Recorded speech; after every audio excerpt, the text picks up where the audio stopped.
ಖರ್ಗೆ ಕೋಟೆಯಲ್ಲಿ ಇವತ್ತು ಆರ್ಎಸ್ಎಸ್ ಪಥಸಂಚಲನ. ಚಿತ್ತಾಪುರದಲ್ಲಿ ಆರ್ಎಸ್ಎಸ್ ಪಥಸಂಚಲನಕ್ಕೆ ಕೋರ್ಟ್ ಪರ್ಮಿಷನ್ ಕೊಟ್ಟಂತ ಹಿನ್ನೆಲೆಯಲ್ಲಿ ಇವತ್ತು ಆರ್ಎಸ್ಎಸ್ ಪಥಸಂಚಲನ ನಡೀತಾ ಇದೆ ಮಧ್ಯಾಹ್ನ 3:30ಕ್ಕೆ. ಇವತ್ತಿನ ಆರ್ಎಸ್ಎಸ್ ಪಥಸಂಚಲನಕ್ಕೆ ಇತರೆ ಸಂಘಟನೆಗಳಿಂದ ಯಾವುದೇ ಅಡ್ಡಿ ಇಲ್ಲ. ಯಾಕಂದ್ರೆ ಹೈಕೋರ್ಟ್ ಮಧ್ಯಪ್ರವೇಶ ಮಾಡಿ ಸಮಯವನ್ನ ಫಿಕ್ಸ್ ಮಾಡಿರೋದು. ಸಂಜೆ 5:45ರ ಒಳಗೆ ಆರ್ಎಸ್ಎಸ್ನ ಪಥಸಂಚಲನ ಮುಕ್ತಾಯ ಆಗಬೇಕು. ಪಥಸಂಚಲನ ಹಿನ್ನೆಲೆಯಲ್ಲಿ ಚಿತ್ತಾಪುರದಲ್ಲಿ ಪೊಲೀಸ್ ಸರ್ಪಗಾವಲನ್ನ ಹಾಕಲಾಗಿದೆ. ಕಳೆದ ಅಕ್ಟೋಬರ್ ತಿಂಗಳಿನಲ್ಲೇ ಪಥಸಂಚಲನ ಚಿತ್ತಾಪುರದಲ್ಲಿ ನಡೀಬೇಕಾಗಿತ್ತು ಪ್ರಿಯಾಂಕ್ ಖರ್ಗೆ ಅವರ ಕೋಟೆಯಲ್ಲಿ. ಆದರೆ ಅದಾದ ನಂತರ ಹೈಕೋರ್ಟ್ ಮೂಲಕ ಅನುಮತಿಯನ್ನ ಪಡೆಯುವಂತಹ ಅನಿವಾರ್ಯ ಪರಿಸ್ಥಿತಿ ನಿರ್ಮಾಣ ಆಗ್ಬಿಡುತ್ತೆ. ಡೀಟೇಲ್ಸ್ ನಮ್ಮ ಪ್ರತಿನಿಧಿ ಭಜರಂಗಿ ನೀಡ್ತಾ ಹೋಗ್ತಾರೆ. ಭಜರಂಗಿ, ಕೋರ್ಟ್ನಲ್ಲಿ ಸುದೀರ್ಘವಾದಂತಹ ಹೋರಾಟ, ಫೈನಲಿ ಪ್ರಿಯಾಂಕ್ ಖರ್ಗೆ ಅವರ ಚಿತ್ತಾಪುರ ಕೋಟೆ ಏನಿದೆ ಅಲ್ಲಿ ಪಥಸಂಚಲನ ಮಾಡುವಲ್ಲಿ ಆರ್ಎಸ್ಎಸ್ ಸಕ್ಸಸ್ ಆಗ್ತಾ ಇದೆ. ಬಟ್ ಭದ್ರತೆಯ ವಿಚಾರಕ್ಕೆ ಬಂದ್ರೆ ಯಾವ ರೀತಿ ಭದ್ರತೆಗೆ ಪೊಲೀಸರನ್ನ ನಿಯೋಜನೆ ಮಾಡಲಾಗಿದೆ, ಏನ್ ಸಿದ್ಧತೆಯನ್ನ ಮಾಡಿಕೊಳ್ಳಲಾಗಿದೆ?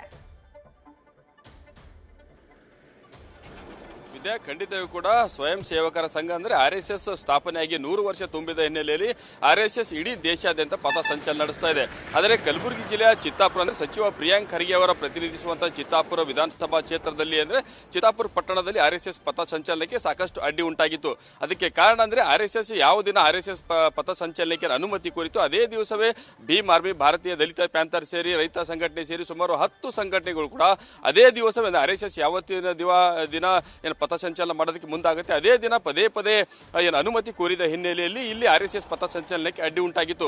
ಕೊನೆಯೂ ಕೂಡ ಆರ್ಎಸ್ಎಸ್ ಪ್ರಮುಖರು ಹೈಕೋರ್ಟ್ ಮೊರೆ ಹೋಗಿದ್ದು. ಹೈಕೋರ್ಟ್ ಮೊರೆ ಹೋದ ನಂತರದಲ್ಲಿ ಸುದೀರ್ಘ ವಿಚಾರಣೆ ನಂತರದಲ್ಲಿ ಮೊನ್ನೆ 13ನೇ ತಾರೀಕು ಹೈಕೋರ್ಟ್ ಕೂಡ ಅಂದ್ರೆ ಕಲಬುರಗಿ ಜಿಲ್ಲಾಡಳಿತ ಹೈಕೋರ್ಟ್ ಮಧ್ಯಸ್ಥಿಕೆಯಲ್ಲಿ ಇದೆ ಇವತ್ತಿನ ದಿವಸ 16ನೇ ತಾರೀಕು ಆರ್ಎಸ್ಎಸ್ ಪಥ ಸಂಚಲನಕ್ಕೆ ಅನುಮತಿ ಕೂಡ ಕೊಟ್ಟಿರುವಂತದ್ದು. ಆದರೆ ಕೆಲವು ಕಂಡೀಷನ್ ಗಳನ್ನು ಕೂಡ ಅಪ್ಲೈ ಮಾಡಿರುವಂತಂದ್ರೆ ಆರ್ಎಸ್ಎಸ್ ಪಥ ಸಂಚಲನದಲ್ಲಿ ಚಿತ್ತಾಪುರ ತಾಲೂಕಿನ ಸ್ವಯಂ ಸೇವಕರಿಗೆ ಭಾಗಿಯಾಗಬೇಕು. ಅದರಲ್ಲೂ ಕೂಡ ಕೇವಲ 300 ಜನ ಗಣವೇಷಧಾರಿಗಳು ಪಥ ಸಂಚಲನದಲ್ಲಿ ಭಾಗಿಯಾಗಬೇಕು. ಅದ್ರ ಜೊತೆಗೇನೆ ಘೋಷ್ ಅಂತಂದ್ರೆ ಬ್ಯಾಂಡ್ ಬಾರಿಸುವವರು ಸುಮಾರು 50 ಜನ ಅಂದ್ರೆ ಒಟ್ಟು 350 ಜನರಿಗೆ ಮಾತ್ರ ಪಥ ಸಂಚಲನದಲ್ಲಿ ಅವಕಾಶ ಮಾಡಿಕೊಟ್ಟಿರುವಂತದ್ದು. ಅಂದ್ರೆ ಚಿತ್ತಾಪುರ ತಾಲೂಕಿನ ಹೊರಭಾಗದಿಂದ ಯಾರು ಕೂಡ ಪಥ ಸಂಚಲನದಲ್ಲಿ ಭಾಗಿಯಾಗುವುದಿಲ್ಲ. ಆ ನಿಟ್ಟಿನಲ್ಲಿ ಇವತ್ತು ಆರ್ಎಸ್ಎಸ್ ಪಥ ಸಂಚಲನ ನಡೆದಕ್ಕೆ ಸಕಲ ರೀತಿಯ ಸಿದ್ಧತೆ ಕೂಡ ಮಾಡಿಕೊಂಡಿರುವಂತದ್ದು. ಈಗಾಗಲೇ ಚಿತ್ತಾಪುರದ ಆರ್ಎಸ್ಎಸ್ ಪಥ ಸಂಚಲನಕ್ಕೆ ಸಕಲ ರೀತಿಯ ವ್ಯವಸ್ಥೆ ಕೂಡ ಮಾಡಿಕೊಳ್ಳಲಾಗ್ತಾ ಇದೆ. ಇವತ್ತು ಮಧ್ಯಾಹ್ನ 3:30 ಪಥ ಸಂಚಲನ ಚಿತ್ತಾಪುರ ಪಟ್ಟಣದ ಬಜಾಜ್ ಕಲ್ಯಾಣ ಮಂಟಪದಲ್ಲಿ ಸ್ವಯಂ ಸೇವಕರಲ್ಲಿ ಗ್ಯಾದರ್ ಆಗ್ತಾರೆ. ಅಲ್ಲಿಂದ ನೇರವಾಗಿ 1.2 ಕಿಲೋಮೀಟರ್ ವರೆಗೂ ಅಂದ್ರೆ ಚಿತ್ತಾಪುರ ಪಟ್ಟಣದ ಪ್ರಮುಖ ರಸ್ತೆಯಲ್ಲಿ ಬಸವೇಶ್ವರ ವೃತ್ತ ಆಗಿರ್ಬೋದು, ಅಂಬೇಡ್ಕರ್ ವೃತ್ತ ಆಗಿರ್ಬೋದು, ಗಣೇಶ್ ಮಂದಿರ ಆಗಿರ್ಬೋದು, ಹೀಗೆ 1.2 ಕಿಲೋಮೀಟರ್ ಉದ್ದದವರೆಗೂ ಕೂಡ 3 ಸಾಲಿನಲ್ಲಿ ಆರ್ಎಸ್ಎಸ್ ಪಥ ಸಂಚಲನ ಸಾಗಲಿದೆ. ಆರ್ಎಸ್ಎಸ್ ಪಥ ಸಂಚಲನ ಹಿನ್ನೆಲೆ ಯಾಕಂದ್ರೆ ಆರ್ಎಸ್ಎಸ್ ಚಿತ್ತಾಪುರದಲ್ಲಿ ಆರ್ಎಸ್ಎಸ್ ಪಥ ಸಂಚಲನ ಸಾಕಷ್ಟು ಪ್ರತಿಷ್ಠೆ ಆಗಿ ಪರಿಣಮಿಸಿದ್ದು. ಹೀಗಾಗಿ ಈ ಒಂದು ಸದ್ಯಕ್ಕೆ ಸೂಕ್ಷ್ಮ ಇರುವಂತಹ ಪ್ರದೇಶ ಆಗಿರೋ ಕಾರಣಕ್ಕಾಗಿ ಇಲ್ಲಿ ಪೊಲೀಸ್ ಇಲಾಖೆ ಕೂಡ ಸಾಕಷ್ಟು ಹದ್ದಿನ ಕಂಡಿಟ್ಟಿರುವಂತದ್ದು.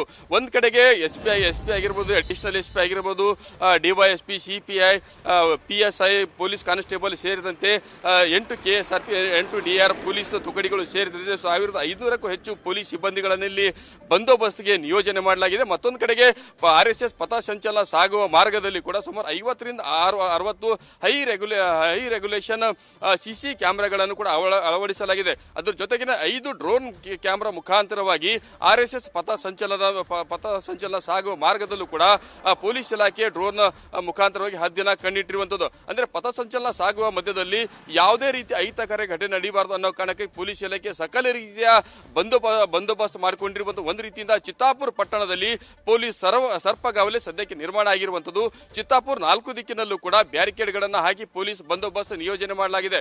ಇನ್ನೇನು 3:30 ಆರ್ಎಸ್ಎಸ್ ಪಥ ಸಂಚಲನ ನಡೆಸಿದೆ ಅಂದ್ರೆ 3:30 5:45 ಕೂಡ ಆರ್ಎಸ್ಎಸ್ ಪಥ ಸಂಚಲನಕ್ಕೆ ಅವಕಾಶ ಇರುವಂತದ್ದು. ಆದ್ರೆ ಆರ್ಎಸ್ಎಸ್ ಅವರು ಸದ್ಯಕ್ಕೆ ಕೇವಲ 40 ರಿಂದ 45 ನಿಮಿಷದಲ್ಲಿ ಆರ್ಎಸ್ಎಸ್ ಪಥ ಸಂಚಲನ ಮುಗಿಸುವಂತಹ ಪ್ಲಾನ್ ನಲ್ಲಿ ಇದ್ದಾರೆ.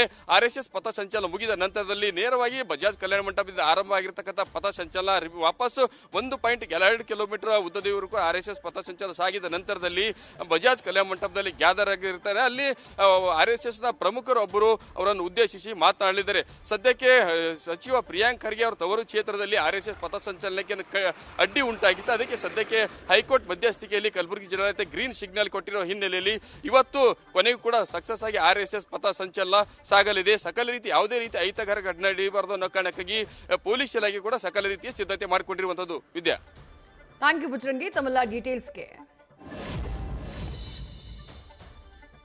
ಅಕ್ಟೋಬರ್ ತಿಂಗಳಿನಲ್ಲೇ ಆರ್ಎಸ್ಎಸ್ನ ಪಥಸಂಚಲನ ಚಿತ್ತಾಪುರದಲ್ಲಿ ನಡೀಬೇಕಾಗಿತ್ತು. ಆರ್ಎಸ್ಎಸ್ ಶತಮಾನೋತ್ಸವ ಆಚರಣೆಯ ಸಂದರ್ಭದಲ್ಲಿ ಪ್ರಿಯಾಂಕಾ ಖರ್ಗೆ ಅವರು ಆರ್ಎಸ್ಎಸ್ನ ಮಾಡಿದಂತಹ ಟಾರ್ಗೆಟ್ನ ಕಾರಣಕ್ಕಾಗಿ, ಅವರು ಕೊಟ್ಟಂತಹ ಹೇಳಿಕೆಗಳ ಕಾರಣಕ್ಕಾಗಿ ಚಿತ್ತಾಪುರದಲ್ಲಿ ಆರ್ಎಸ್ಎಸ್ನ ಪಥಸಂಚಲನ ಮಾಡೇ ಮಾಡ್ತೀವಿ ಅನ್ನುವಂಥ ತೀರ್ಮಾನವನ್ನ ಮಾಡಲಾಯಿತು. ಆದರೆ ಅಕ್ಟೋಬರ್ 23ನೇ ತಾರೀಕು ಆರ್ಎಸ್ಎಸ್ ಪಥಸಂಚಲನಕ್ಕೆ ಮುಂದಾದಾಗ ಅಲ್ಲಿ ಜಿಲ್ಲಾಡಳಿತ, ತಾಲೂಕು ಆಡಳಿತ ಅನುಮತಿಯನ್ನ ಕೊಡುವುದಿಲ್ಲ. ಆ ನಂತರ ಅನುಮತಿಗಾಗಿ ಹೈಕೋರ್ಟ್ಗೆ ಅರ್ಜಿ ಸಲ್ಲಿಸಲಾಗುತ್ತೆ. ಹೈಕೋರ್ಟ್ 2 ಬಾರಿ ಶಾಂತಿ ಸಭೆಯನ್ನ ಮಾಡಿ ಅದಾದ ನಂತರ ದಿನಾಂಕವನ್ನ ನಿಗದಿ ಮಾಡಿ ಇವತ್ತು ಚಿತ್ತಾಪುರದಲ್ಲಿ ಆರ್ಎಸ್ಎಸ್ ಪಥಸಂಚಲನಕ್ಕೆ ಅವಕಾಶವನ್ನ ಮಾಡಿಕೊಟ್ಟಿದೆ. 350 ಜನ ಆರ್ಎಸ್ಎಸ್ನ ಸ್ವಯಂ ಸೇವಕರು ಪಥಸಂಚಲನದಲ್ಲಿ ಭಾಗಿಯಾಗಲಿದ್ದಾರೆ. 1.5 ಕಿಲೋಮೀಟರ್ ಪಥಸಂಚಲನ ಸಾಗಲಿದೆ. 1500ಕ್ಕೂ ಹೆಚ್ಚು ಪೊಲೀಸ್ ಸಿಬ್ಬಂದಿಯನ್ನ 350 ಜನ ಭಾಗಿಯಾಗುವಂತಹ ಆರ್ಎಸ್ಎಸ್ನ ಪಥಸಂಚಲನಕ್ಕೆ ಭದ್ರತೆಗಾಗಿ ನಿಯೋಜನೆ ಮಾಡಲಾಗಿದೆ.